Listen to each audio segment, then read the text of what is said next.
Contender number 1, the American alligator. Straight out of the egg, they know how to kill. Yet for their first 2 years, their mother has to protect these tiny terrors from predatory males. Only 3 or 4 out of every 100 survive. But the lucky few grow up to become the biggest and baddest beasts in the swamp.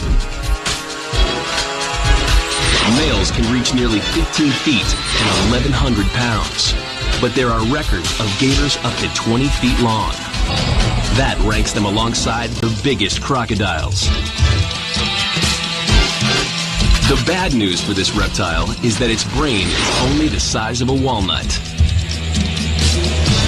Alligators are built like trash compactors. No creature of its size can match its crushing bite force. And those powerful jaws are studded with 80 teeth. That makes stealing alligator eggs a risky business, but there are plenty of takers. The most determined thieves are raccoons, but it's not advisable to get caught red-handed.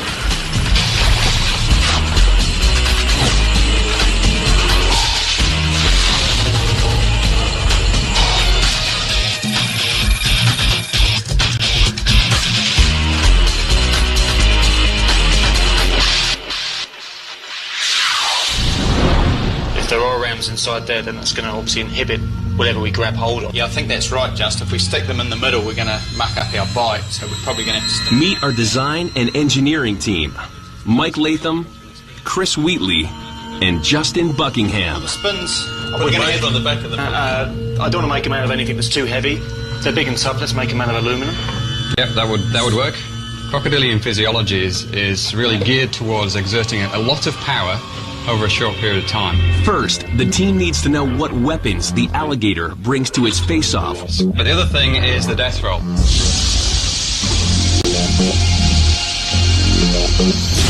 Compare the size difference and compare the number of teeth. We've got 80 teeth in the jaws of this alligator and got this massive bite force. What would the bite force be from an alligator this size? On the biggest alligators, which are about 14.5 feet, is well in excess of 3,000 pounds. 3,000 pounds of force.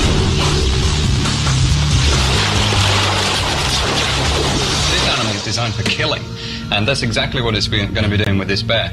You can measure all that? Yep, we're going to come up, grab, twist. Yep. Got it. Enter our data acquisition expert, Scott Woodward. He'll analyze the forces unleashed in the lab. Okay, I'm ready. Come on. 70s. We'll build you guys these rigs. We'll probably come back and talk to you through the process so we can find out exactly what your requirements are. We'll just get on and build it, eh?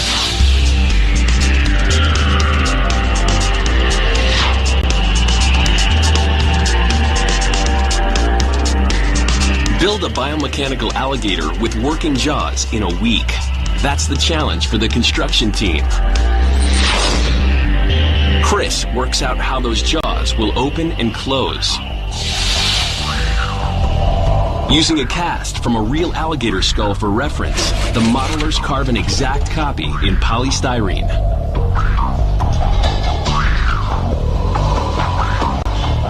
No, I'm not putting any on. Yeah, So I'm just exactly. straight. Okay.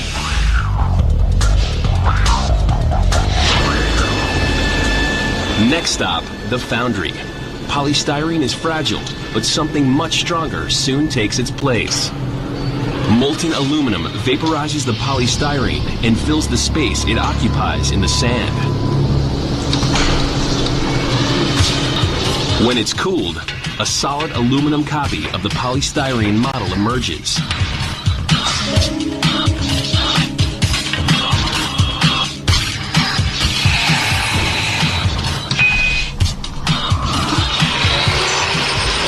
Justin polishes the rough edges. Then Mike gives the head a body.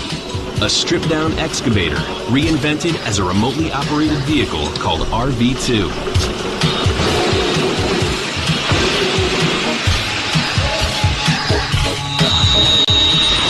Mike hooks up the hydraulic lines, the arteries that will bring the beast to life. The heart of the monster is a diesel engine that pumps hydraulic oil at 5,000 pounds per square inch. The oil is forced into hydraulic pistons that will power those mighty jaws.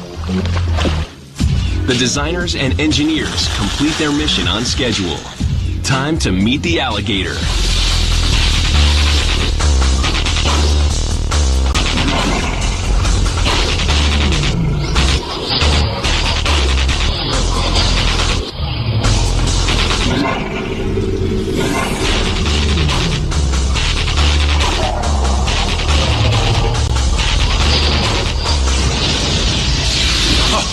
Hey, look at this. They did a good job on this wow. one. Well, you must be getting very worried now. Well, I definitely have to admit it gets style points. Look at these teeth, they're excellent.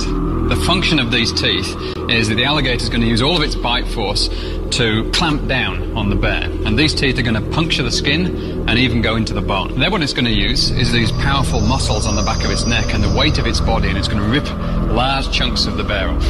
And once it's got the bear's head, for example, in its mouth, then it can maneuver it to the back of the jaw. And then it's going to use these teeth here, these small teeth here. Yeah.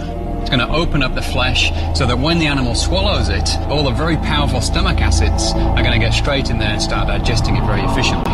You should write fairy tales, because that's a pretty good story. I tell you what, you haven't impressed me, although for style points, yeah, it's a pretty skull. Okay, I'm going to impress you now. All right. Let's go and have a look. Okay.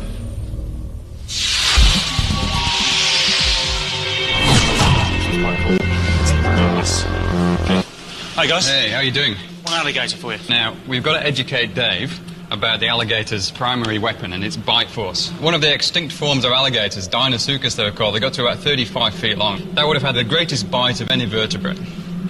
And your bear is going to come up against its history, descendant. but we're talking about the here and the now. And what I see is happening is a bear coming in, just chowing off a piece of this head, and the game will be over. All right, show me what your little alligator can do. Oh, with pleasure. The animatronic alligator has to bite like the real thing. Scott calibrates the jaws using a heavy-duty load cell.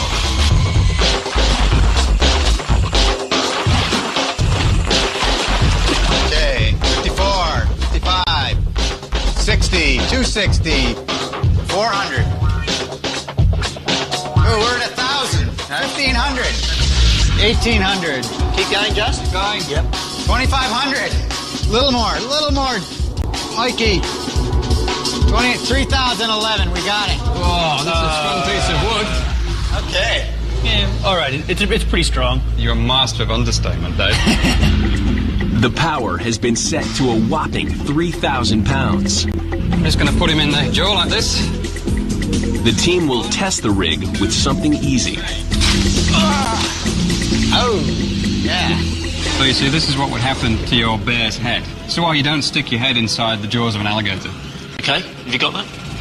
Can someone write that down for me? Well, that was soft. How about we use something harder, like a coconut? The good thing about coconuts is they're like bone. Hard on the outside, soft on the inside. So, Go. uh-oh. 3, 2, 1, bite. Yeah. The alligator jaws are holding up under 1.5 tons of bite pressure. Time for some serious science. So you happy with that test, mate? Was that good? Yeah, I'm pretty happy with that test, but let's have something a bit closer to its normal prey. I'll give you half a cow. Using a giant T-bone, the test demonstrates how the alligator uses its teeth and jaws to grab and hold its prey. Just grab onto that, Dave. Just try and yank that out. Come on, Dave. It's not coming out. Once an alligator bites, it would take the combined strength of 4 champion weightlifters to force those jaws open. Me strong. The alligator's a lot stronger than that. If it starts to spin, it's just going to get ripped off. I got bad news for your little theory here, because if this is attached to a bear, all you're going to see is this. Dead alligator. No, this is solid bone. How's the bear going to damage that? Okay, let's open it up and have a look at these things. Come on, Let's see what damage it's done to your bear. Look at Oh, this. look at that. Very nice little set of perforations around there, you see. Ooh, yeah. It's going to tear along the dotted line. Cut here, it says. As soon as he flicks his head or starts rolling, that's where it's going to tear. The huge muscles in the alligator's short, wide jaws can crack turtle shells.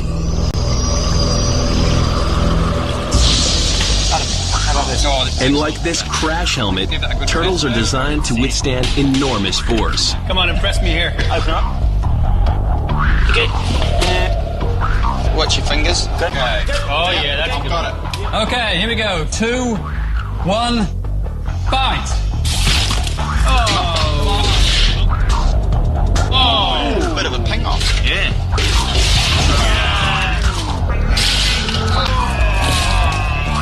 You wouldn't have liked your head to have been in that now, would you? Ooh, well, I think the turtle's had its day. A turtle has basically evolved as a defensive mechanism. These guys can make very short work of them. As demonstrated.